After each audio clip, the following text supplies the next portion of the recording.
7h15 en ce lundi 2 octobre, l'actualité régionale en direct, en images en 8 minutes. Voici le journal préparé par l'ensemble de la rédaction. Ce matin, on démarre, vous le savez, avec vos prévisions météo en ce lundi. Le temps devrait s'améliorer aujourd'hui avec quelques nuages matinaux, certes, mais aussi de belles éclaircies dans la journée. Un temps dégagé, du ciel bleu, un temps sec aussi et surtout. Attention quand même au vent persistant tout au long de la journée, jusqu'à 65-70 km/h en rafale près des côtes.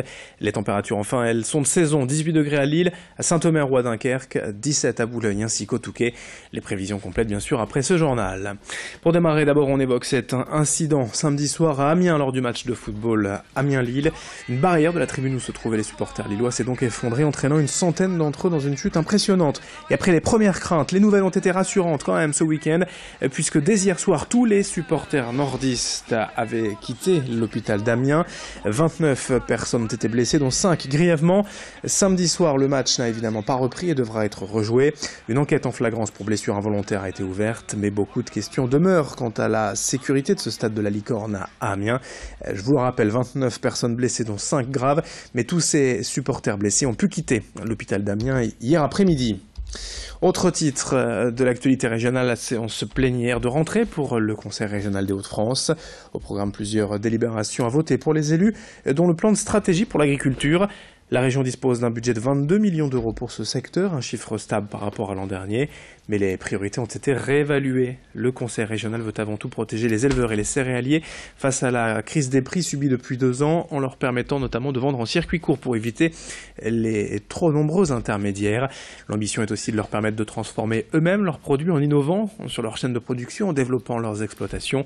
Écoutez ces explications de la vice-présidente du Conseil régional en charge de l'agriculture. C'était vendredi au micro de Xavier Silly.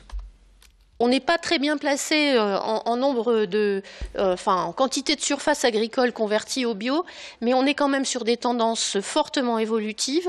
Le nombre de dépôts de dossiers pour la conversion a doublé depuis 2015, et donc il y a une opportunité économique. Donc certainement que ces chiffres-là vont évoluer dans les années prochaines. Nous, on est incitatif aussi. On a mis dans le cahier des charges des cantines scolaires pour les lycées qui est au moins 10% de bio à échéance 2020-2021. Voilà. Donc on incite, on accompagne ce mouvement. Voilà, il y a 20% de croissance de produits bio par an depuis 3 ans. Donc cette niche, elle commence à prendre de l'ampleur, mais il faut surtout faire attention à l'avenir. On parle d'économie encore dans ce journal avec cette fois l'entreprise Arjowiggins à Huiséane près de Saint-Omer, peut-être en passe d'être enfin reprise.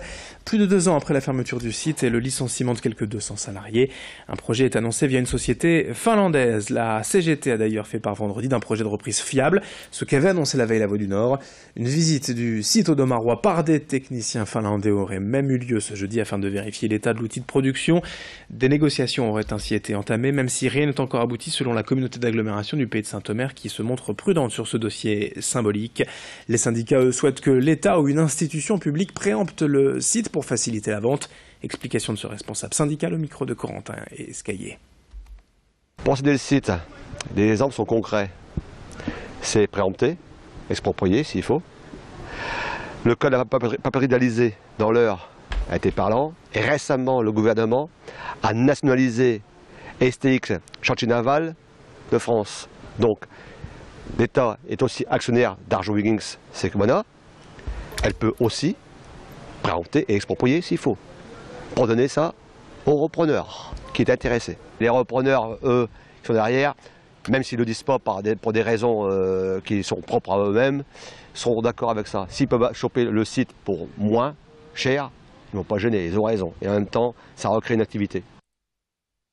En bref, dans l'actualité aujourd'hui à Lille, un jeune homme de 22 ans est mort dans la nuit de vendredi à samedi, boulevard Vauban, dans un accident de voiture. 2 véhicules se sont percutés à un croisement. Une enquête a été ouverte pour déterminer les circonstances du drame. Un accident également ce week-end à Grande-Sainte. Un adolescent de 14 ans a dû être héliporté en urgence au CHR de Lille après être tombé du toit d'un wagon et avoir été électrocuté. Selon les premiers éléments de l'enquête, il jouait avec des amis sur une voie ferrée interdite au public. Dans le reste de cette édition, 7h19 en direct et une belle image, celle de Lynn Renault à Las Vegas pour l'inauguration de la rue qui porte son nom. Un honneur tout de même pour une chanteuse française. Lynn Renaud Road Drive est installée entre les rues Frank Sinatra et Dean Martin.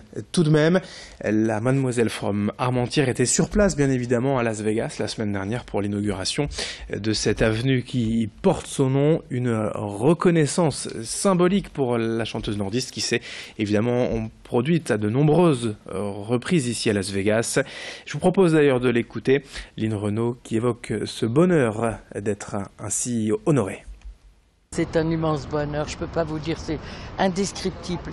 Et je pense à, bien entendu, ma famille, qui sont là-haut aussi, et qui ont eux-mêmes aimé tellement Las Vegas, et qui ont assisté à ma carrière ici.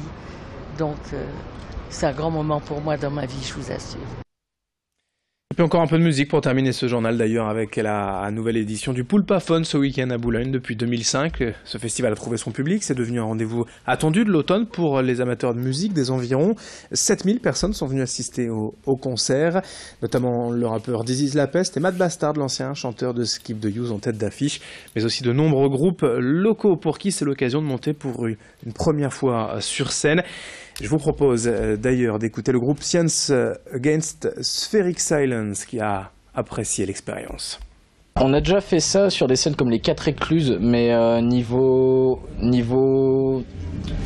Festival, on n'a pas fait de trucs comme le Poulpaphone, c'est vraiment notre première grande scène et c'était même un objectif. Après justement avoir fait les 4 Écluses, après avoir fait le Caressa, enfin des grandes scènes dans le coin, le Poulpaphone c'était le prochain objectif. Comme on s'inspire un peu de tout, en fait les gens ils vont souvent retrouver des influences que eux écoutent en fait, comme on mélange plein de trucs, ah bah tiens ça me fait penser à ça. Et à chaque fois les gens s'y retrouvent d'une certaine manière sur quelques pistes, sur peut-être l'ensemble du set, mais en général les gens s'y retrouvent. C'est la fin de ce journal. Merci à vous de l'avoir suivi. Dans un instant, à suivre vos prévisions météo. 7h22 en direct. L'actualité revient tout de suite. D'abord, vos prévisions météo, certes, mais à 7h30, un nouveau point sur l'actualité locale.